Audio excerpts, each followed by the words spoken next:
I made the mistake long ago of getting a acne tattoo on the top of my lip. And now I have to grow out this bullshit just so I can walk around in public without people thinking I have real acne. Tattoos that you give yourself have a lot more meaning and power than a tattoo that you just get at a shop or from somebody else. Now, if you get one from a friend, that is also going to have meaning, but really it's when you give yourself one that it has the ultimate power. So you have to be very careful which tattoo you're choosing before you even start to give it to yourself. Here's some tattoos that I would not give myself. Demons, dead things, not a good idea. As you're embedding the image into your skin, you're going to have a lot of thoughts, you're going to have a lot of ideas, and those thoughts and ideas are going to permanently reside on and with you. Every time you see that tattoo, you're going to remember the moment you gave it to yourself. Even if not explicitly, it's going to be there subconsciously and with you every single day. I have a lot of tattoos, and I don't regret any of them, but some of them are darker than others.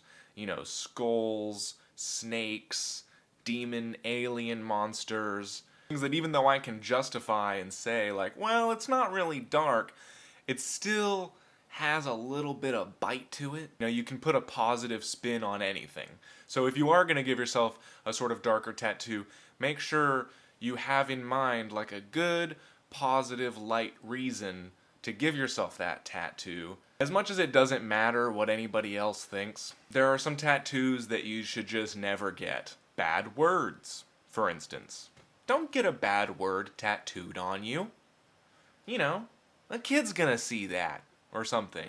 I don't know, but you know what I mean? Like, you don't want to get a piece of poop tattooed on you, or even just any disturbing imagery. Just, what are you doing? Are you trying to hurt the people around you? Also, nudity. Now, breasts don't count. A good breast tattoo is always fun, but you want to avoid any check every single tattoo that you get and see if it looks like a penis, because you don't want that. Even something that looks like a vagina is better than a penis. Penises are just aggressive by nature, and it's a great thing that we have them, but you just don't want to get one tattooed on you. I was recently recommended a Mung Doll tattoo from Chowder. I wanted to for a moment, but then, you know, you look at the guy's face and he's got a big penis on his face. Cartoon Network, what are you doing to the kids? People don't even recognize when they see one.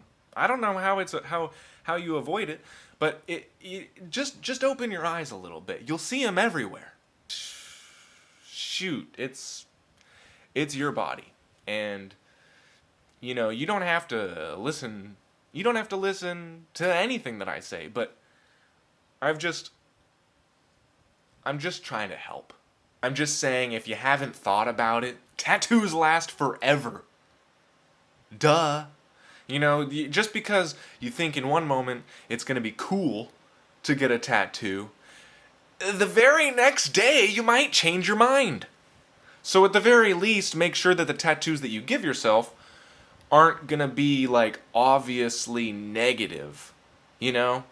Like, you can get stupid tattoos, but if they're cute, or they're nice, or they're, like, any day, God might shine his light on you, and you might realize that everything you've ever done is a mistake. And the very least you can do yourself is it's like, when I was a kid, I wanted to paint my whole room SpongeBob themed. My mom told me, she said, no, let's just not do that. You don't want to paint your room SpongeBob, because someday you're not going to love SpongeBob. Now, she was wrong.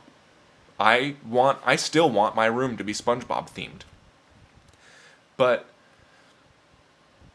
I mean, she just, it's the point that is the point, you know. So I painted instead. I painted my room like blue and green and light blue and white, different colored walls, right? Later, I decided that was ridiculous. But at the very least, it wasn't the same as if, like, at least I could still have it. I could still live there without, like, I'd go in the room and be like, this is ridiculous, but, it's just walls. Now, if I had changed my mind about having a SpongeBob room, there's a good chance that I would be walking in there being like, God, I'm such an idiot for having all these SpongeBob walls. You know? So at least if you have, like, tattoos that aren't, like, horrifying or disgusting, then when you change your mind about, like, how silly the tattoo is, yeah, at least it won't disturb you. You know, the last thing you want is to wake up in the middle of the night, look down at your arm, and pee yourself because you got a scary tat. Now, I get that scary is a whole vibe, and there's like a cute, scary thing about being a scratcher that most of us are sort of into that stuff. You know, if you like The Nightmare Before Christmas, or if you like gothy, kind of witchy stuff, I get it. You gotta do what you're gonna do. It's just not as cool as you might think it is to just cover up your whole arm in black because all the tattoo artists who had their practice sleeves had to get them all covered up. Look, yeah, maybe someday I'll have to cover up. I'd probably not. You know how long it would take to poke all black? That's not gonna happen. I'm gonna keep these, and luckily none of them are disgusting. I guess that's the main one. Don't get any disgusting tattoos. You know, have a scary one if you want to. Have a bunch of scary ones. If you want people to be scared of you, that's a whole nother issue that maybe you should talk to. Look, I get it. Scary tattoos, that's cool. It's